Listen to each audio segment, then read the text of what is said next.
Phil Mickelson is probably the most controversial character in sports. His bold personality has landed him in trouble several times, but despite being called out on multiple occasions, Phil refuses to stand down. He even got slammed by Sir Nick Faldo once for passing comments on his Ryder Cup team captain. And speaking of Faldo, he's also responded to pros' ideas to curb driving distances. Keep watching this video as we tell you all about the two stories. First up, what did Phil even do? Tensions were really high in the 2014 Ryder Cup as Team Europe defeated Team USA for the 8th time in just 10 years. It was a really mediocre performance and Team USA was in some deep trouble. Fans were on the verge of madness as they just couldn't believe how poorly their favorite pros performed on the course. But thanks to Phil Mickelson, everyone sort of forgot about the performance and instead decided to roast him for the comments he passed on the 2014 team captain, Tom Watson. It was pretty obvious Mickelson was upset that Watson and his team didn't include anyone in the decision-making. It was all Watson and his assistant, or at least that's what Phil thinks. And to make matters worse, while sitting down in front of the media with Watson on his side, the 52-year-old thought it would be okay to call him out right then and there. He didn't exactly make a comparison, but you could tell he was hinting at exactly that. Phil talked about the 2008 Ryder Cup and how Captain Paul Azinger had a brilliant way of managing the team, along with some really effective tactics. Like we just said, it wasn't a direct comparison, but it doesn't sound too nice when Watson and the boys are fresh off a loss, sharing the stage in front of the media only for Phil to talk about Paul Azinger. Next, Sir Nick Faldo slams Phil. If there's anyone who's qualified enough to speak about the Ryder Cup, it has to be Sir Nick Faldo.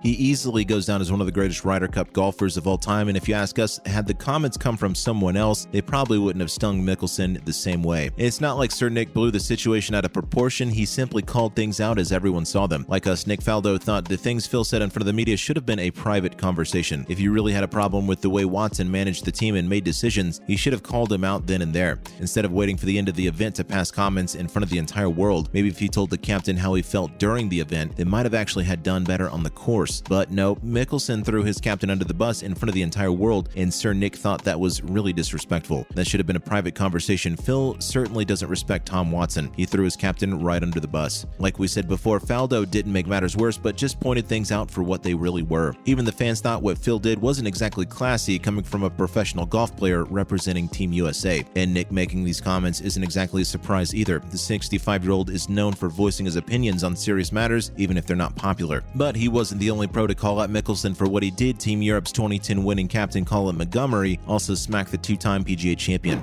Moving on, is Phil right for what he did? Look guys, we're not gonna lie, what Phil did was really uncalled for, and like Sir Nick said, if he had that conversation in private, then it probably wouldn't have landed him in so much trouble. But you have to think about how he must have felt during the Cup, not being allowed to have a say in any of the decisions, and even being asked to sit out on 2 playing sessions probably drove Mickelson mad. We've always known Phil for having a really bold and outspoken personality, but it takes guts to do what he did.